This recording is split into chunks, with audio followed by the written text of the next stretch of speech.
Selon moi, tout contexte, tout environnement est ressource culturelle. Et si on part du principe que toutes les personnes sont des ressources culturelles pour elles-mêmes et pour les autres, alors tout contexte fait de gens, d'interactions humaines, sont susceptibles d'accueillir un tiers-lieu.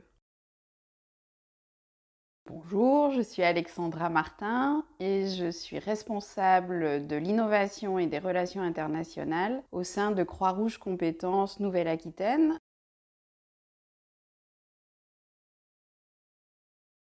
Je pense qu'il y a une étude préalable à faire sur la pertinence de venir mettre un énième lieu où il se passerait des choses si dans le territoire et sur le territoire ciblé, il y a déjà plein de choses. C'est peut-être pas nécessaire de venir rajouter.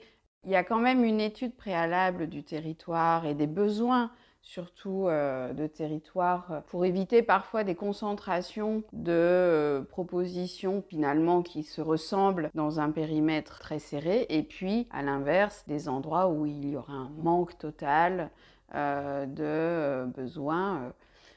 Il faut étudier le besoin du territoire.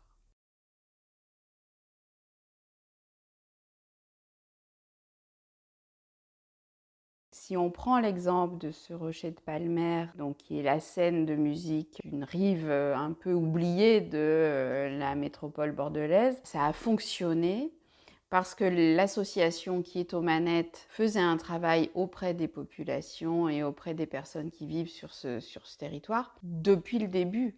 Donc, il y avait aussi quelque chose d'une connaissance et d'une reconnaissance. Le projet était pensé en relation avec les habitants depuis plusieurs années et c'est ça qui fait que ça prend. On est dans l'ingrédient que on ne fait pas pour les gens, on fait avec les gens.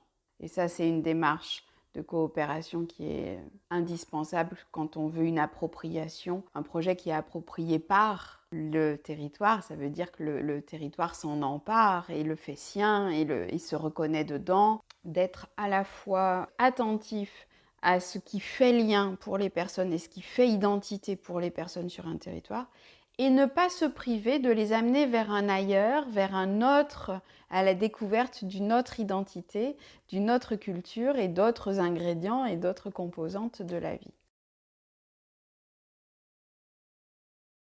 La nécessité qu'on a tous à ne pas oublier le concept d'enrichissement mutuel. Et de ne pas oublier que pour lutter contre quelque chose d'un obscurantisme, il est important de garantir la multiplicité des identités, la multiplicité des cultures, la multiplicité des accueils, des identités. Et en fait, c'est un des ingrédients, je pense aussi, d'une réussite d'un tiers-lieu. C'est précisément que chacun arrive avec sa propre playlist, mais accepte d'écouter aussi la playlist de l'autre pour, à un moment donné, concevoir une playlist mutuelle.